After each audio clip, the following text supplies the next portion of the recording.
Assalamualaikum warahmatullahi wabarakatuh. Selamat pagi, sugeng enjing, salam sehat, salam sejahtera buat kita semua. Apa kabar kalian pada pagi hari ini? Semoga hari ini selalu dalam keadaan sehat dan selamat ya.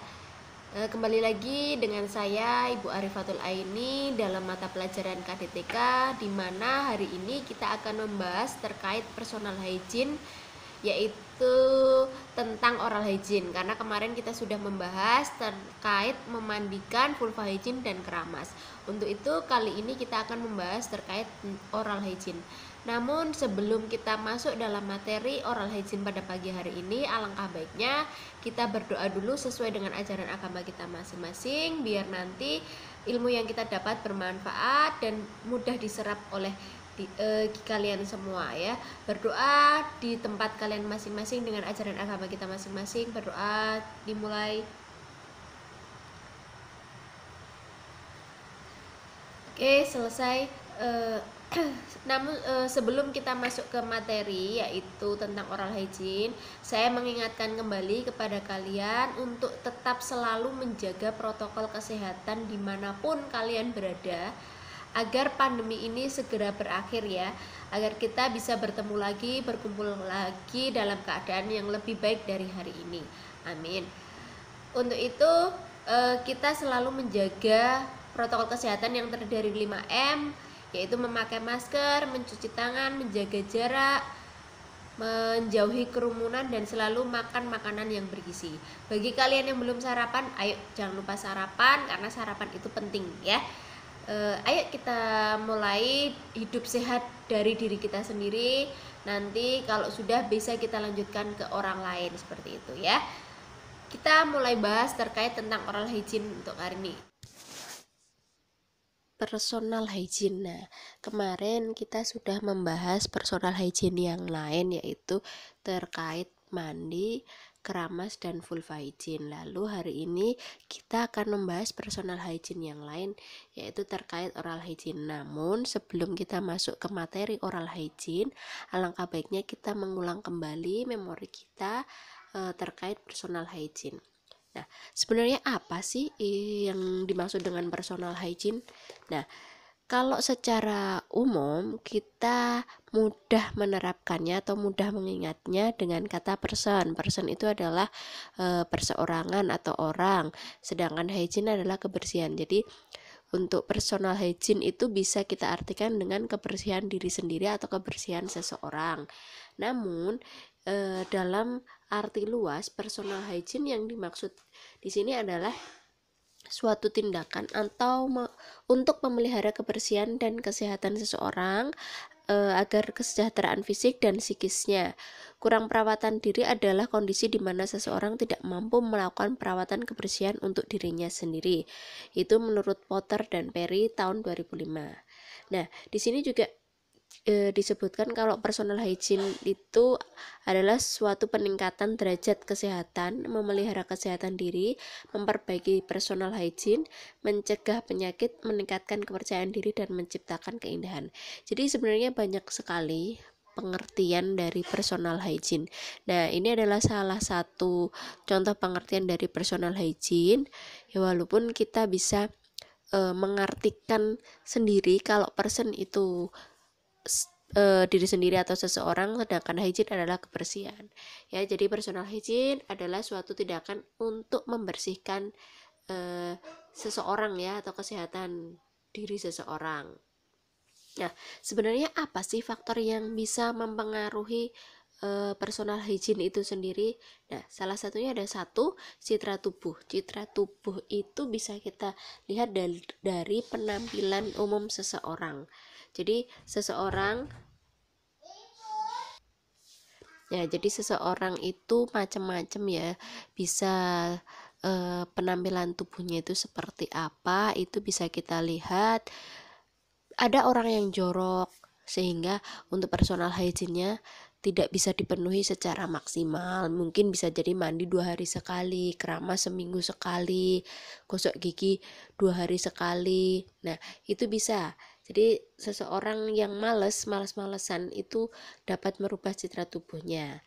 Lalu ada lagi yang kedua, itu praktik sosial.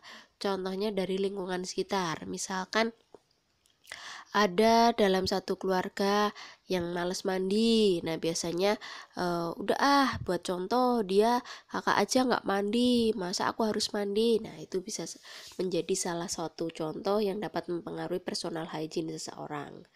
Lalu ada status sosioekonomi, di mana di situ akan adanya ketersediaan barang untuk kebersihan. Jadi misalkan kita sendiri aja dalam satu rumah itu ada berbagai macam karakteristik, ya.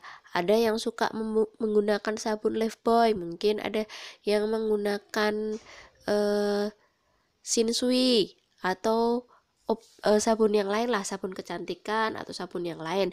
Nah itu juga bisa mempengaruhi.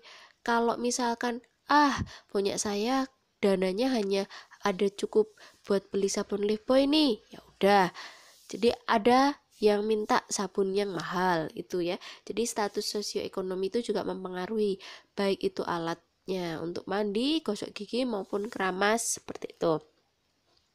Lalu ada juga terkait tentang pengetahuan, di mana tingkat pendidikan seseorang itu juga mempengaruhi personal hygiene seseorang. Biasanya orang yang berpendidikan tinggi dia lebih memperhatikan personal hygiene, ya. Jadi kalau orang yang punya ilmu, punya pengetahuan, dia tahu, oh ya kalau misalkan saya nggak gosok gigi itu apa sih yang terjadi pada saya. Nah itu berdasarkan tingkat pengetahuan seseorang. Jadi ada yang sudahlah nggak gosok gigi ya nggak apa-apa, ya itu berarti pengetahuannya masih di bawah. Oke, lalu selanjutnya adalah kebudayaan, latar belakang budaya. Nah kemarin sudah pernah kita bahas, salah satu contoh adalah suku yang ada di Dieng. Nah, dia ada yang rambutnya gimbal. Nah, rambut gimbal itu nggak keramas. Dan kemarin juga ada perbedaan kebudayaan juga atau suku agama. Kalau misalkan untuk non itu harus mandi besar atau mandi bersih itu ketika mau puasa menjelang hari-hari kebesaran di non. Sama halnya juga di muslim juga ketika mau puasa, mau Ramadan itu biasanya akan mengadakan mandi besar seperti itu. Nah ada lagi faktor yang mengaruhi, salah satunya adalah pilihan pribadi atau kebiasaan pemilihan perawatan. Nah masing-masing orang ketika dia mempunyai ekonomi yang bagus, pengetahuan yang bagus, biasanya mereka aku pengen beli alat pembersih wajah, mungkin aku akan beli sampo yang mahal, nah sabun yang wangi. Nah itu ya, jadi pilihan pribadi seseorang dalam satu keluarga pun akan berbeda-beda. Lalu selanjutnya adalah kondisi fisik. Saat sakit seseorang membutuhkan bantuan. Nah jelas kalau kita orang normal, kita orang biasa, kita orang sehat itu mandi langsung mandi aja, gosok gigi aja. Namun ketika ada seseorang itu mengalami sakit, otomatis dia personal hygiene-nya akan terganggu. Nah disitulah tugas kita untuk membantu personal hygiene seseorang tersebut.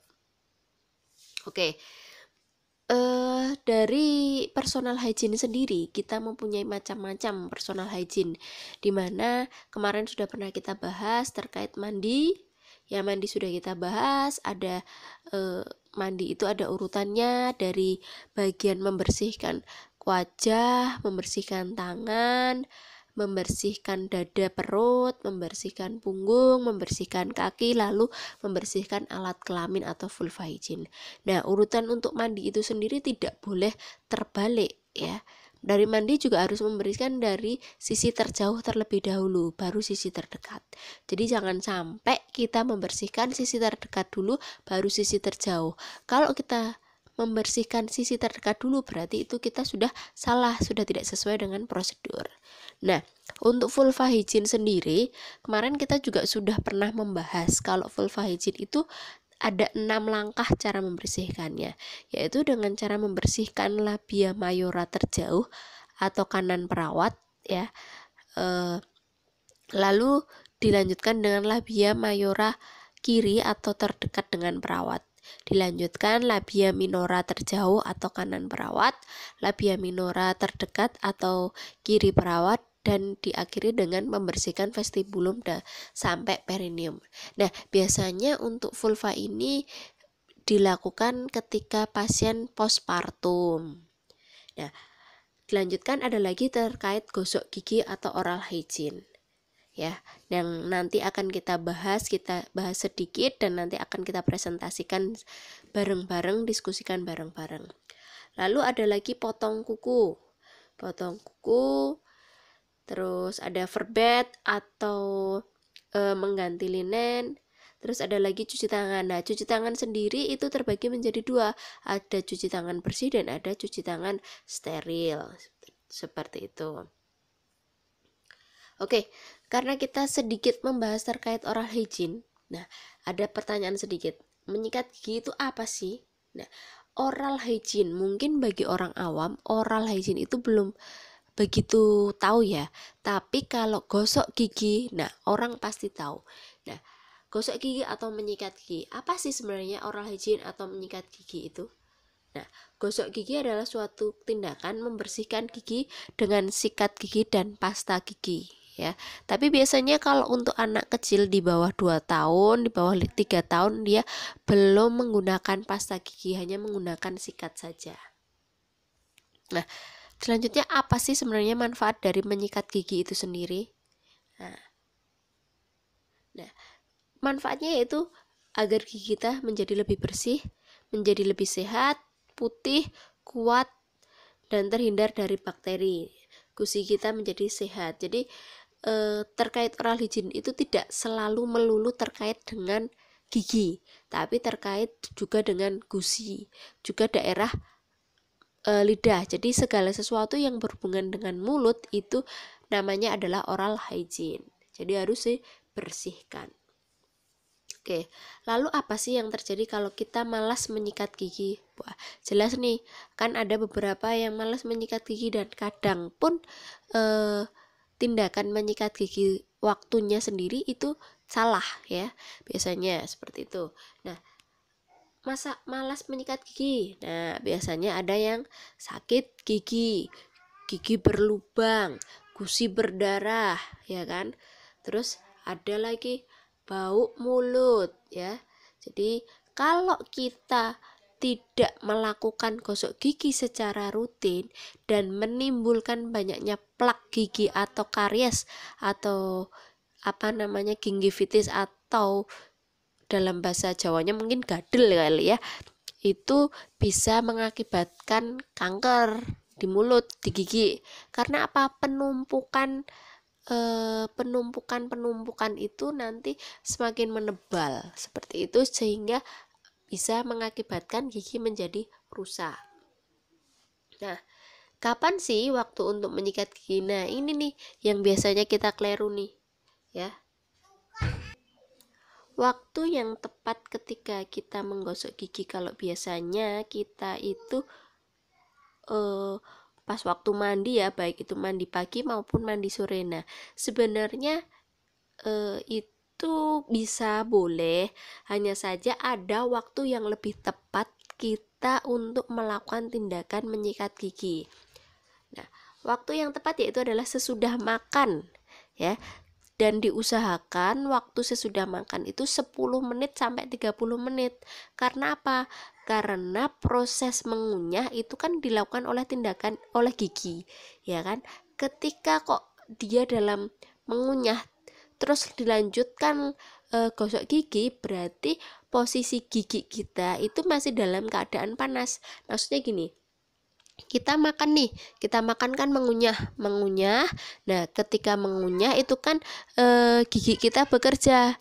Jadi istilahnya belum beristirahat kok sudah disikat. Jadi dalam keadaan panas langsung kita sikat dalam keadaan suhu dingin. Nah, itu yang bisa merusak gigi kita.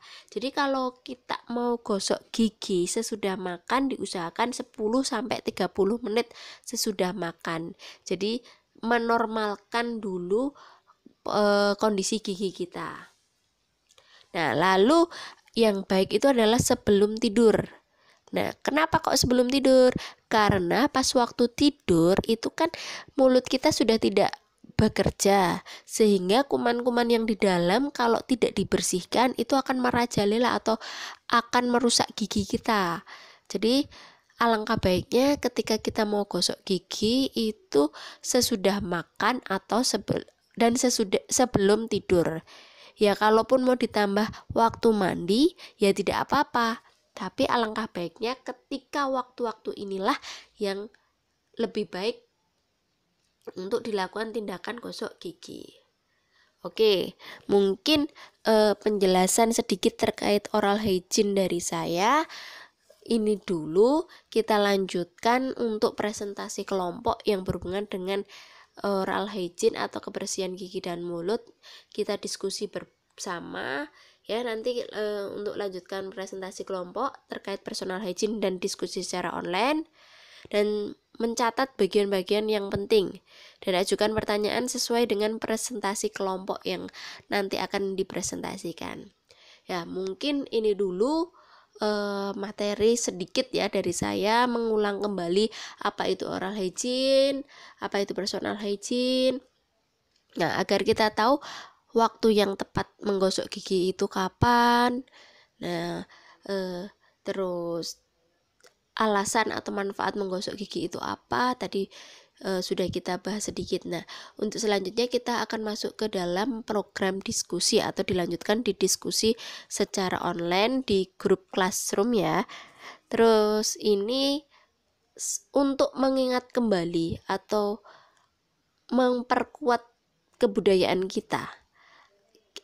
Kita setelah ini akan mendengarkan lagu yang berhubungan dengan kebudayaan atau berhubungan dengan adat agar kita lebih mencintai lagi, lebih sayang lagi ke Indonesia ini dengan ragam budaya, salah satunya dengan mendengarkan lagu Jublak-Jublak Suweng.